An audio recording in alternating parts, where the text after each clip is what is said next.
Go back. Go back. Go back. That's cool. What? Go back. What? To the background? Yeah. I'm gonna get in the video. Everyone's gonna know about this now. No! I didn't get a good angle. This guy always does too fucking much. That's when you start What were you putting, saying? like, a Google Slides doc. All of this is on video now. Whoa. Sprite. Alright, how close do I need to Sometimes I like it. Oh, God. Damn, we're doing way too much. You should maybe Oh, you can't move it either. That's weird. Just imagine. How dare you? speak louder. Hi! Hi! It's 4 p.m. You know what time it is. Yeah! But yes, anyway, in all seriousness, though, thank you all for coming. My name is Victoria. I am the social media VP for the McEwen Game Dev Club. And today, as what you are seeing here, this is the first ever design workshop in this club. So it is very special because you are the first attendees to this special event, and in particular, it is about character design. Yippee! Yippee! So let me keep going on with this. I don't know who is relatively new to this club. Is there any like new faces, newcomers? Point. That's rude. Yeah. So like there are new faces. Nice to meet you. I'm new. You're technically not new. So I'll avoid you on that. But yeah, like if you haven't done this already, like these are, you know, some of the QR codes leading to our website as well as our Discord. The Discord is more prominent like in this workshop because you know, if you want to, you'll be like submitting some of the things that you'll be doing in this workshop. And also you get to attend and participate in some other events and activities that we host here. So one of them would be in particular, oh, I can do that too, that's very nice. Yeah, so yesterday I sent out like a poll that, you know, basically asks, you know, you folks, like how well familiar you are with character design, just to get a little gist of where everyone is at. The poll is still open, so if you want to vote and, you know, change everything, by all means. But getting to see all of this, it's actually cool to see how, you know, people have different skills. So like, okay, there are a lot of those who have made characters for games, which is terrific, good for you.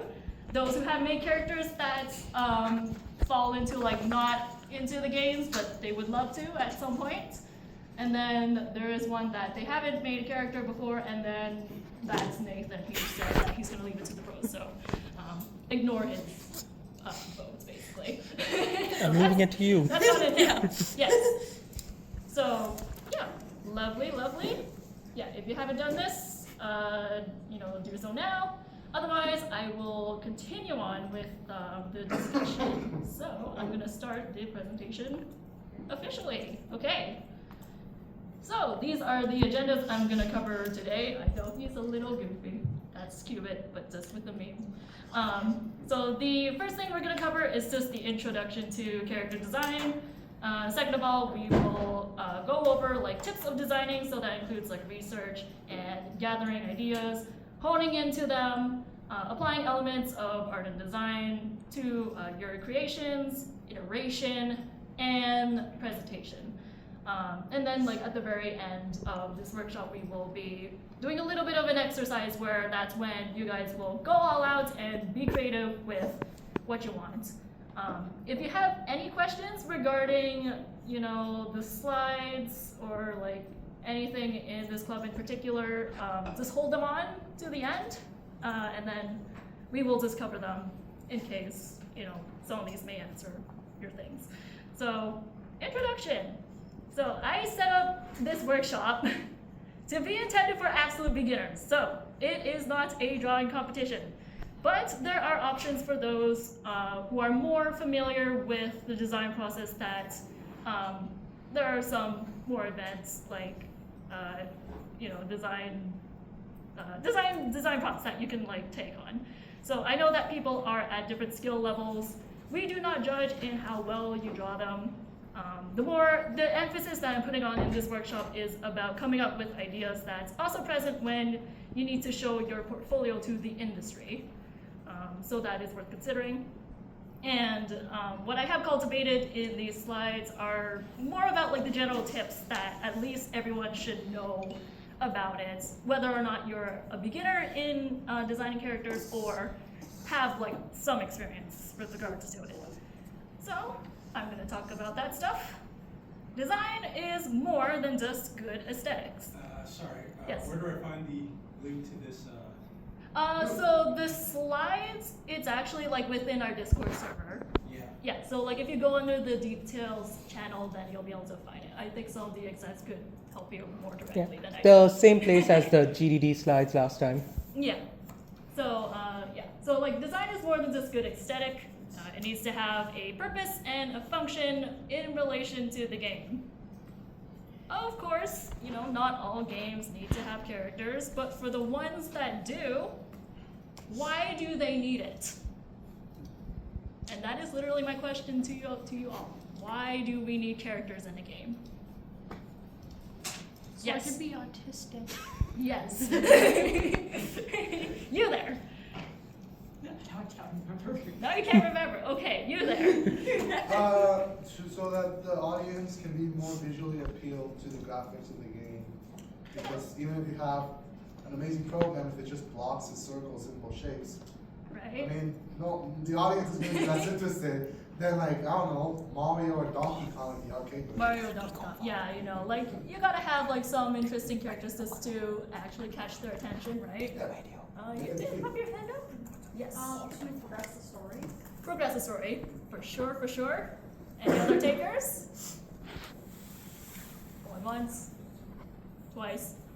Oh, you. Fan service. Fan service. Not wrong.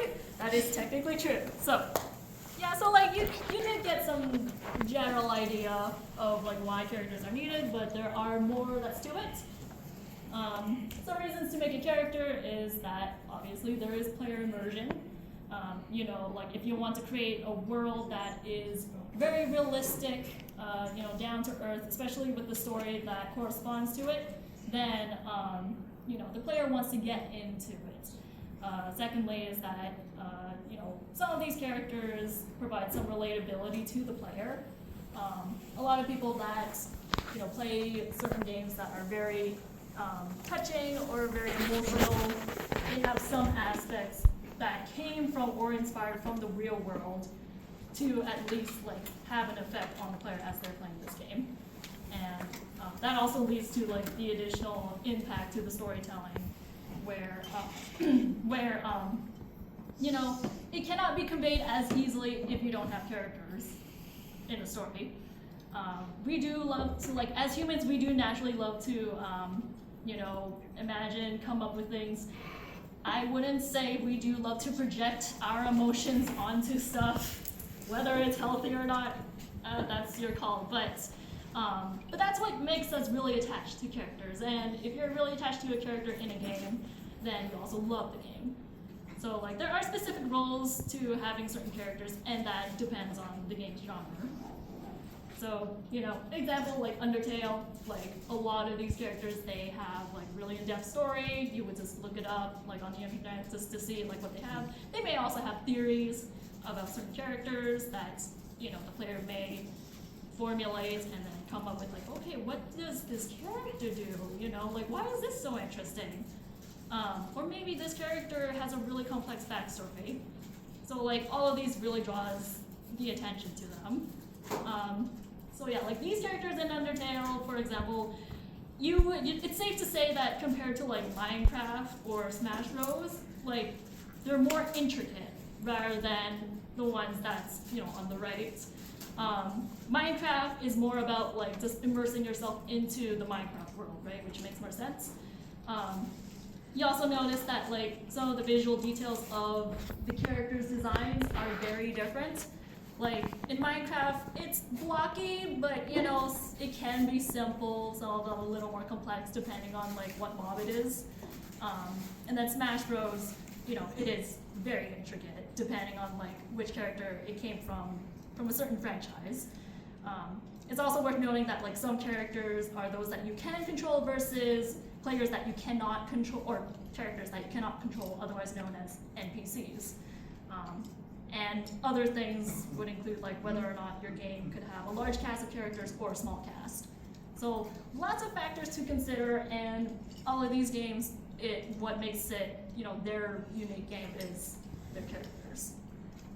So certain traits of character designs that oftentimes you would have to take note of is appearance, personality, interests, skills, stories, flaws, and weaknesses. It's good to note that these designs, they do like integrate and mingle well with narrative writing. So that is like really important, especially if you want to design a character for a game that has like, a visual novel, for instance. Others that it's like if they have skills, then like that would be more important for a game that is action oriented. So like platformers, fighting games, those are like different weightings between each other. So those are things to consider. Tips to designing. So I will show some of the examples that I have from the internet, but it's mostly from the game dev industry. Things you're kind of familiar with. So first step, researching and gathering ideas. There are many things around you if you look closely around the world, around where your eyes see. So like that could be online. Typically people would use Pinterest, and fellow artists may also be a good source of inspirations as well. You can also spitball ideas as a mood board that I will show you later in the slides. Other things to note is that like what sort of vibes you want to get when you're building a game, and if you're creating a character from certain cultures, you just gotta be super nuanced and sensitive to what you're doing. So when you research a game, I strongly suggest that if you are writing something that is related to the real world or things like that, definitely take a look around the sources that it is inspired from. So that includes like other games. Note the characteristics such as like genre, setting, essential mechanics, the art style, historical, cultural inspirations, as I mentioned, the stories, and the themes. So that is important for your direction in your game. I think all of these info would be within your game design document, and that was covered in the previous workshop, thanks to Nathan. So, that's the stuff that you'll have to like note down before you create your character. So these are like some examples of games that they have extremely different, visuals, extremely different like vibes and mechanics of what is expected in them.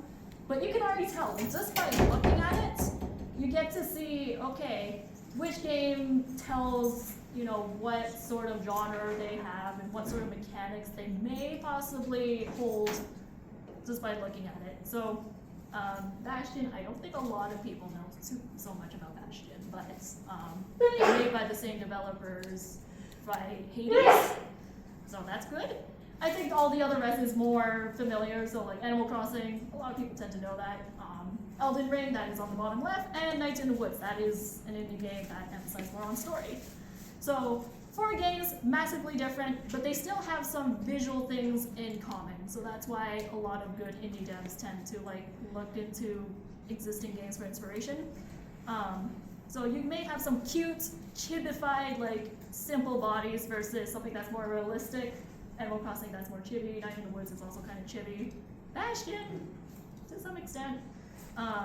But like Elden Ring, they want to go with something that's really gritty. Then they would have more realistic proportions. It's actually trying to replicate as much of the real life historical cultures as much as they can. Human versus non-human. Wouldn't have to say that much. Colorful versus gritty, also pretty notable there. 3D versus 2D, so it'll be shown on the next slide. And specific game genres, so like, some are RPG, others are more like simulation, others are more open world adventure, like all the things that's noted. It is likely that you would note the things you want. because you pick up all the features that, okay, if you like this part of the character's design or the art style from that game, then you note it in your design document, right? Do they align with what you imagine your character to be in? So if you want to design like, okay, a character that exists in Animal Crossing, then you had to take note of their very chibi proportions, what colors they tend to use, the kind of world that they live in, you know, their species and everything and whatnot, and their interests. So a lot of things to consider. And you can get to like see more of it like in the slides that's provided in the Discord server. So yeah, mood boarding. Find reference images that suit the vibe of what you want to go for. So after like collecting all the things that you found in existing games, researching like what are the mechanics, what are the things that they do, all the visuals and the colors, put them all together. Just smash them all together. It's a bit of a collage, minus being very artistic about it. It's more of a brain dump for you to like get your mind going, and also letting other fellow developers that may be working on your game to get a sense of what you're going for. Yeah, I assume that like there's probably like a good number of people in this classroom that are designers. Hands up if you're a designer. Study design. Okay, it's a good number, but yes. I mean, you're well familiar of how mood boarding works, and in your classrooms they tell you, okay, you should also incorporate some mood boarding like in your design process, right? So same thing, likewise over here. You compile it. You could use the Pinterest board. You can also use Google Docs. You can also use MoodSite, which is that's like a little link at the bottom, but I will put that on Discord if it's too hard to see. Don't get too bogged down on what you see, because that can influence your process too much. So like, as good as a mood boarding can help you, think of what you want to come up with for your characters, it's more of a tool rather than something that you should, stick to it to a T. And as to why I say this, I'm going to emphasize it in the later slides. So mood boarding, that is like another step that you do for iterating and creating like new characters. Word mapping and semantic mapping, that's also another good option of coming up with like new ideas that doesn't like hit you in a way that's like, okay, you see it on the internet because it's so common. It helps generate like new ideas that is more original in a sense. So what you do is that you sit down like 10 minutes, brain dumping anything you can think of with the keyword.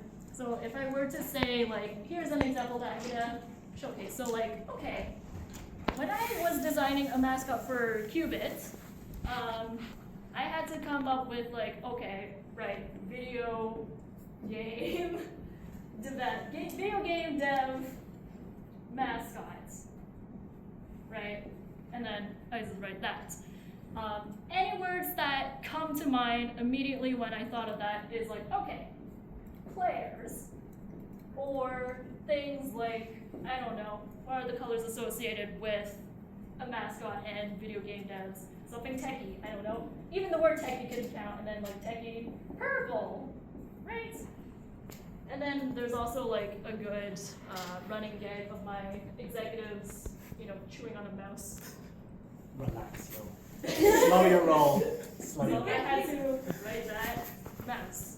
So like these are just the ways that I did it when I was creating Qubit.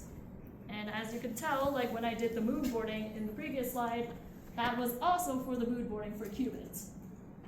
So those are like the ways that help you to like iterate some ideas. And then like when you start looking at what you created, then you can start connecting words via word association. So like, okay, mouse. That's a pretty like, I don't know, pretty new or different like concept that is not what you commonly see in video game dev things as a theme, but it is pretty cool and is different. So I take that, or I take the word purple, and then I associate it with each other. And then that's why Qubit has a purple color scheme. and he's also techie, so it's like, okay, I'm gonna bring that over, and then, you know, try to come up and design something that's associated with these two words, or these multiple words together. That's when you can start playing around with all sorts of ideas. Players, you know, okay, maybe Qubit, he's like a gamer, right? Or other inspirations, it's like, okay, Sonic the Hedgehog, and then I take, I don't know, Mouse and Sonic, combine it together. What happens if I combine Techie and Sonic together? You know, like, there's a lot of, like, opportunities that you can figure out if you combine them together. So that is, like, my crash course on how word mapping or semantic mapping works. So that is the gist of, like, researching and gathering ideas. Step 2 is honing in your ideas. So when I go back to the Qubit thing, I took visual inspirations from other sources. So this is like Porygon for Pokemon, Classic Sonic, and Pac-Man. I take some of the traits that is very notable between all of these 3 characters, and then try to combine them together. So, you know, I won't have to explain too much because, like, you may probably get to see the visual association when you actually do look at the mascot, so I don't have to go too much on it. Step 3 is applying elements of art and design. So that is where, you know, the artsy side comes in, and I know that not everyone is a good artist, so that is totally understandable. But it is still well worth taking because if you want to create like a memorable character in the game, we humans tend to draw into like certain patterns that make sense to them. So here is an instance of some principles or some tools that you can take note of. So when you're designing like characters, you know, take note of like, okay, shape language. That is one of them. Shape language is where like, okay, you know, there are certain like qualities of shapes that makes you associate emotionally to certain traits. So like something that is very pointy, like, I don't know, a pair of scissors or something like that, we suggest that it is very dangerous because it is very sharp. If you know a character like Maleficent from, is it Snow White? Sleeping Beauty. Okay, alright. Well, you can tell I'm very uncultured. Anyway. So yeah, Maleficent, like, she has pointy horns, you know, she is like a villain, right? So it would make sense. Something that is square, it is more like robust, very sturdy, well-rounded, and then something that is, you know, a circle is very cute and friendly and innocent. Color theory is another, you know, big key takeaway when it comes to designing character. Less is more. Do not apply too many characters unless, you know, you have a really complex design and you have like some sort of rationale that goes behind to like, okay, I want all these colors of the rainbow. Not in that sense. So like, it's good to take note of like, okay, what does green symbolize? What does red symbolize to a character? Or like all of these colors, and then what happens if you combine them together? You gotta make sure that you keep these colors organized in a sense. So the top image is meant to showcase like the 70, 30, and 10% rule of how much you distribute the colors. So that way you get a very cohesive color scheme. Lastly is the silhouette and the pose. So when you design a character, please don't make it all the same. Unless you're going for a really realistic game that doesn't exaggerate like in fiction. But like if you look at the top, like you can immediately recognize who these characters are. So that's why these are like some good tools when you're like making them. But also, like I said, they're tools. It's not a law. It is not like a strict, you know, something you have to follow straight to the T. So that's why you should take these with a grain of salt. Yeah, so another one is that you should iterate. And iterating basically means writing and drawing and designing in loops before it comes to a final product. So this is an example of Tracer from Overwatch, but these are all concept designs from, I don't know, when she was in development.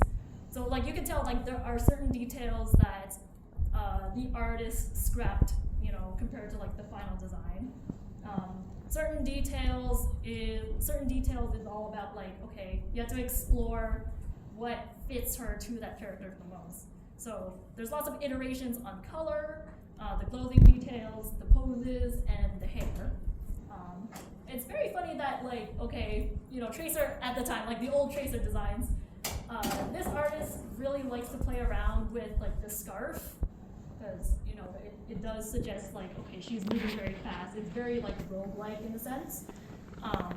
But, you know, it all changes over time. So like, this is why you shouldn't settle on one single idea when you're designing a character, because you may have other people in your team suggesting like certain traits that like, oh, it doesn't really seem to fit this very well, or it doesn't define this personality as great as it would have been. So that's why you should keep yourself open. Design as much as you can. Just brain dump it. That's what it's all about. Lastly is about presentation.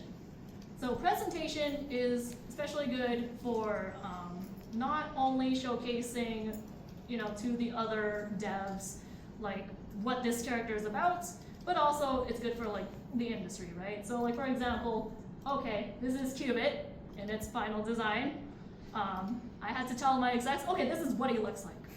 You know, he doesn't have fingers, even though I do draw him with fingers, like, you know, as a mistake on occasion. But that, like, you had to make sure like all the things that is shown within a character sheet is necessary, or it is relevant to what they should care about. So I did the side profiles, I did the front profiles, and then like some blurbs just to make sure that you know, this is what some of the traits Qubit has.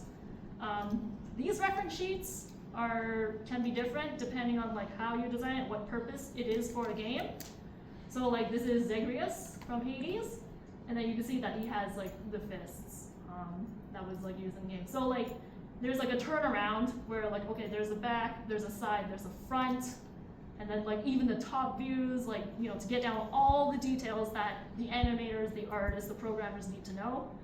And then like other iterations, you know, with the fists, which I thought that was pretty cool to show.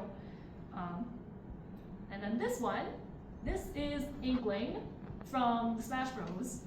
So this is a lot different. Like, it's less to do with the emphasis on like, okay, what is the traits of this character design? It is more about like, okay, the movements. What are the skills that they have? The power-ups and all these kinds of things, the attacks. So they are all different. But all of these are still relevant to character design because it's more than just the visuals. It is about how you can make this character very appealing to a player through different ways that is more than just, okay, I applied color. Does it look nice? Right? So this is where I should go into other tips. Like I said, your first idea won't always be the best. But even if it won't always be the best, get it down on paper anyway. Like I said, how I scribble all of these words, you know, at least it's still part of the process. And that's what matters more, especially to those if they want to apply as artists within the game industry. People tend to look for like, how do you think from point A to point B? Second thing is that in design with intention. So have a reason for why these traits are included. You know, you don't have to always go that deep in describing like what you want for a character to have, like, oh, why is this color red on this part of the character? Like, you know, just explain the things that is most relevant to them, and that make sure that they get to understand, okay, that is important in design for the game. Do not simply copying, because that is plagiarism. But also, you should remove yourself from references, archetypes, stereotypes, cliches, common character tropes, and etc. So when I said about the mood boarding, as well as like the shape language, the posing, and the colors theory, they are tools, but do not stick to them to a T, because that can tend to fall into like, you know, a common and overused trope. So, but it's good to know, like, at least use it like a little bit on your characters. And then lastly, like, educate yourself. If you want to find like more inspirations that goes beyond just like what you see online, because chances are there will be like a bunch of artists that will see this same image on Google and then they'll try to take that idea as well. You know, that's a designer's dilemma. Yeah, expose yourself, be well informed about other games, other media, trends, cultures, and nature. Nature is where everything, all the things that we have here, came from. So just look very closely. Sometimes the things that are very insignificant, you know, is actually more interesting than you think. And lastly, be very open to feedback. So I know that we're like little critics that we always like to design things and then this is my idea. You're not allowed to change it, right? But that's not the case. Not always, unless like you're a solo dev, whatever. But if you want to like get straight to the point and understanding what the player base wants and making sure that it satisfies your your players or the people that they're playing your game, let them ask questions. Let them say the things that they want, as feedback for your characters, constructive feedback. Don't say that it's ugly or it's rude or things like that. But that's it's worth taking it and then making sure that, okay, you get to see why they're thinking this way, and then maybe that can help influence your designs to make it look better. So it's just good to like have critiques, basically, and then you can probably go around in this room just to, share it to others and then see what they have, they have inputs on your design. So visual design should never be isolated from the development of what makes your game your game. Include your artists, writers, programmers, musicians, and etc. in your process. It is not an isolated work. Your design will influence your game. Make sure it counts. So, does anybody have questions? Okay, that's good. I thought I rambled too much. So we got that. That means I will show you the exercise, and I will let you do whatever with what you want with this prompt. So I will basically go over here. You have a wheel. I have prepped this. A wheel. And what you get is what you shall work with for your characters. So, I'm gonna click. I wish there's actually sound in this. I don't know. Usually there is sound. Yeah, what happened? I have no idea. I don't know. That is so anticlimactic, bro. Okay, Hungry Underworld. Hooray! Hooray! Hooray! You get the Hungry Underworld. So make use of what you, interpret what you will with that prompt. I will write it down like on the next slide because right now it just says like, okay, insert prompt. Let's just show that in a second. Yes, this is the one. Okay, so Hungry Underworld. Yeah, I will put that in the Discord server, so have fun with it. And then this is the design that you guys shall do. So your option is either do this, or I know that someone brought it up to me in the server like a few days ago, like if you have pre-designed characters that you want to showcase and get at least some feedback and things like that, then you're also welcome to like show it around. Otherwise, these are the steps you do, and if you're really bored, then you can design the antagonist, supporting characters, creatures, boss, whatever. But yeah, I appreciate that you guys, sat here in the classroom just to hear me ramble on about designing characters. I hope it makes all sense to you, and I hope that like some of the things you see in the slide can be helpful to you in some way. But if not, then reach out to us in the server. We're always available. So, yeah, that's pretty much it.